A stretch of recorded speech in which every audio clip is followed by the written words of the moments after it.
तो पुण्यामध्ये मंगेशकर या रुग्णालयामध्ये एका महिलेचा मृत्यू झाला आणि त्यानंतर आता सर्व स्तरावरून जे आहे या प्रकरणी टीका केली जात आहे. नागरिकांकडून देखील विविध आंदोलन करून निषेध केला जात आहे. या घटनेकडे कसं बघता? पुण्याकडली घटना जी आहे ती अत्यंत दुर्दैवी घटना आहे. या ठिकाणी उपचाराअभावी या राज्यामध्ये एखाद्या गर्भवती महिलेचा मृत्यू होणं हे अत्यंत दुःखदायक आहे.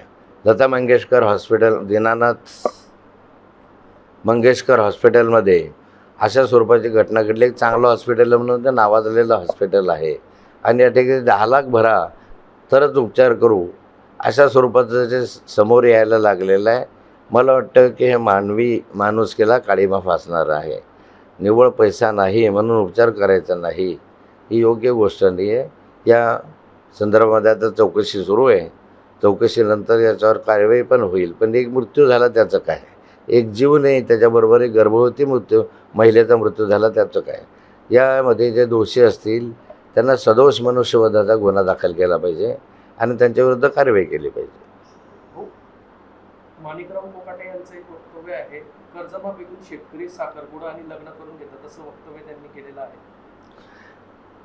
हा निर्लज्जपणाचा कळस आहे.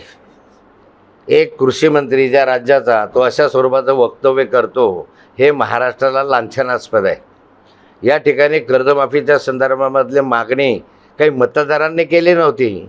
तुम्ही मतदान मागण्याच्या वेळेस मतं मिळावे म्हणून आम्ही संपूर्ण कर्जमाफी करू, 7/12 करू, कोरा करू अशी घोषणा तुम्ही केली होती आणि यानंतर कर्जमाफी होत नाही तर वेगवेगळ्या कारणांसाठी या ठिकाणी तुम्ही शेतकऱ्याला बदनाम करत आहात.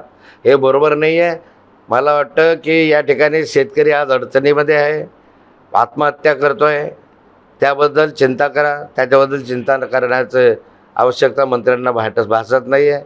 या विधानाबद्दल त्यांनी महाराष्ट्रातील संपूर्ण शेतकऱ्यांची माफी मागितली पाहिजे.